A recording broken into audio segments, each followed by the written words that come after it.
Question number 5 में हमें दिया गया है prove that A is equal to, ये मैट्रिक्स दी गई है 1 3 1 2 2 1 1 3 2। इसका इन्वर्स जो है वो इस मैट्रिक्स के बराबर है। मैट्रिक्स है -1/4 3/4 -1/4 3/4 -1/4 -1/4 -1 0 1। सो इसका सोल्यूशन देखते हैं। सबसे पहले हमने ए मैट्रिक्स लिख ली, अब हम इस पे ऑपरेशन लगाएंगे। इसको हमने ए इज़ इक्वल टू ए आई के फॉर्म में लिख लिया। अब इस पे हम ऑपरेशन लगाएंगे। फर्स्ट ऑपरेशन हमने R2 पे लगाई है, R2 replace to R2 minus 3 times of R1। और फिर हमने R3 पे लगाई है, R3 replace to R3 minus R1। उसके बाद हमारी मैट्रिक्स ऐसी हो गई। नेक्स्ट ऑपरेशन हमने R2 पे लगाई है, R2 को माइनस ऑफ 1/4 से डिवाइड कर दिया, इसलिए यहाँ पे 1 आ गया। नेक्स्ट ऑपरेशन हमने R3 पे लगाई है, R3 replace to R3 plus R2।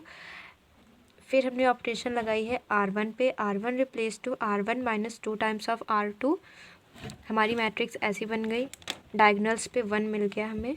अब हमें ये 1 हटाना है यहाँ से, तो हम R1 पे लगाएंगे operation, R1 replace to R1 minus R3। यह ऑपरेशन लगाई और यहाँ से 1 हट गया, तो ये हमारी बन गई आइडेंटिटी मैट्रिक्स।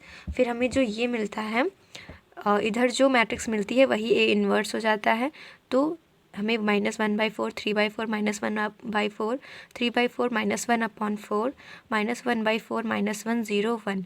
यही हमको प्रूफ करना था क्वेश्चन में। ए इन्वर्स इज इक्वल टू, ये जो हमें प्रूफ करना था वो आ गया, हैंस प्रूव्ड। 6 नंबर क्वेश्चन है। 6 नंबर क्वेश्चन में हमें test if A is equal to, ये मैट्रिक्स इज़ इन्वर्टिबल। हमें टेस्ट करना है कि ये जो मैट्रिक्स हमें दी गई है वो इन्वर्टिबल है। सो इसका सोल्यूशन देखते हैं।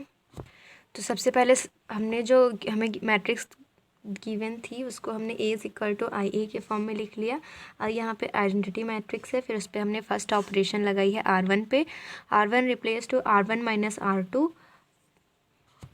नेक्स्ट सेकेंड ऑपरेशन लगाया है R3 पे, R3 रिप्लेस टू R2 पे, R2 replace to R2 minus R3।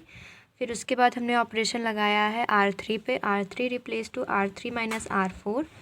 उसके बाद हमने 3 ऑपरेशन एक साथ लगाए हैं।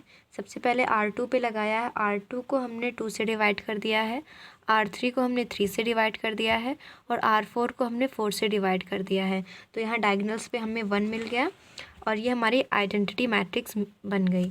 तो ये जो इधर हमें मिलता है वो इन्वर्स होता है। तो A inverse is equal to 1 - 1 half minus half 1/3 -1/3 1/4।